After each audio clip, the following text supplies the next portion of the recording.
Morning, Diane, and anybody else who may watch this video.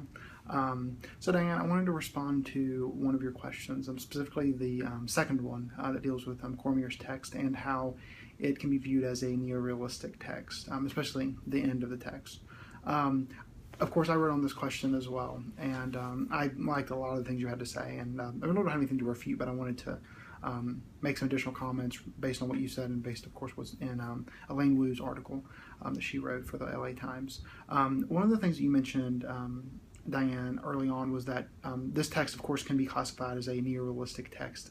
The end of it can be classified as a neorealistic because it lacks, of course, a quote, happy fairy tale ending.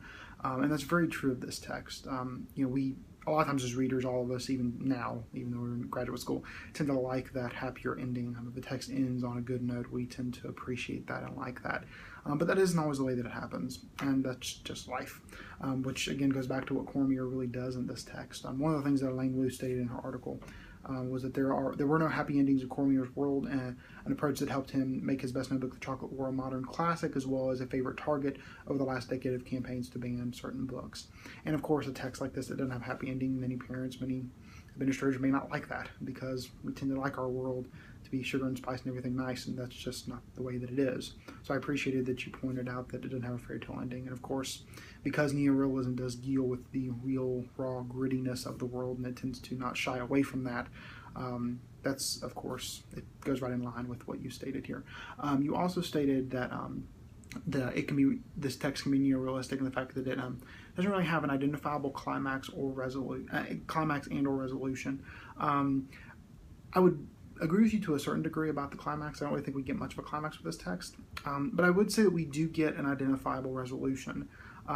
We do, whether we like it or not, we do get a resolution in the sense that Jerry does end up where he ends up at the end of the text, of course, recognizing that his desire to go against the universe and to defy the universe really doesn't work well for him, and he ends up kind of in a bleak state at the end of the text.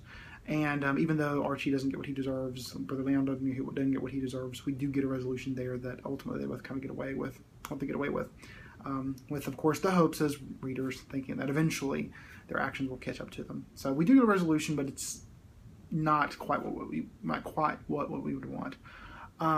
You also mentioned something to the effect regarding the setting, the fact that there's the expression of materialistic philosophy that Brother Leon is using the students for the chocolate sale, so that ultimately there can be monetary gain to keep the school running. And this was something that I of course read in the text, but I hadn't really thought about it as something that could be connected to neorealism.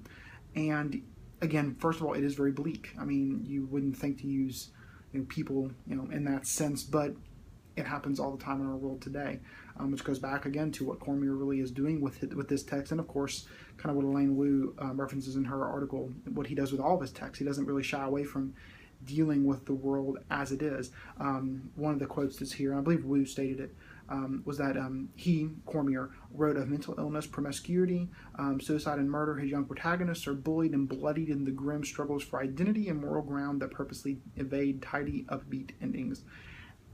That pretty much states exactly what Cormier does with this text and why it does fall into line with the neorealistic tenets. We don't really get a whole lot of good, warm fuzzies from this text, especially at the end, and that's exactly what Cormier is going for. And then one thing you also mentioned, Diane, was that there's a lack of a hero or heroine. Jerry really doesn't have anyone to look up to as a role model, and he really doesn't. The only two adults that are mentioned to a great degree in this text are, of course, Brother Leon and Jerry's father. Jerry's father, of course, is kind of absent throughout the text. I mean, he's there, but he's not always there.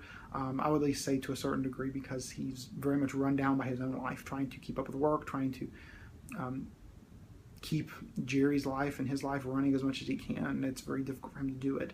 So Jerry really didn't have anyone to look up to there. And of course, the other adult we have is Brother Leon, and we obviously know that he's not someone you would want to aspire to be.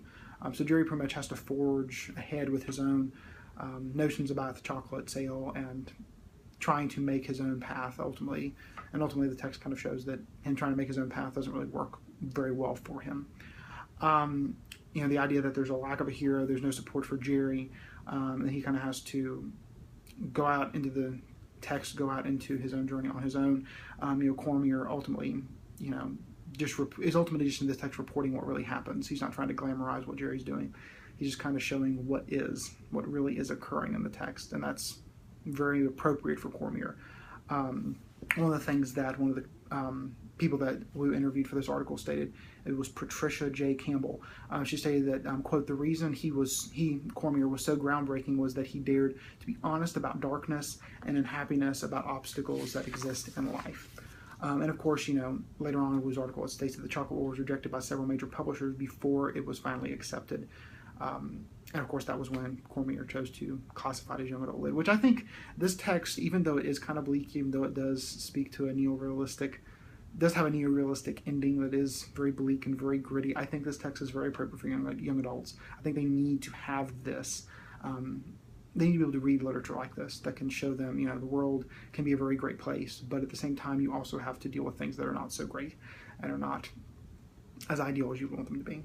You deal with what life brings at you and throws at you, and you try to deal with it appropriately with the different resources you have around you. It isn't always going to turn out so great, but you can try to make the best of it. So Diane, I appreciated this response very much. Like I said, I agree with pretty much everything you had to say, other than the resolution aspect. Other than that, it was a fantastic response. Even with that, it was a fantastic response. And of course, I enjoyed reading Wu's article. I thought it kind of gave us a lot more insight into who Cormier is, looking at, of course, some of the quotes that he stated, and of course, looking at some of the things that other critics had to say about him. So thanks very much for the response, Diane, and I'll see you later.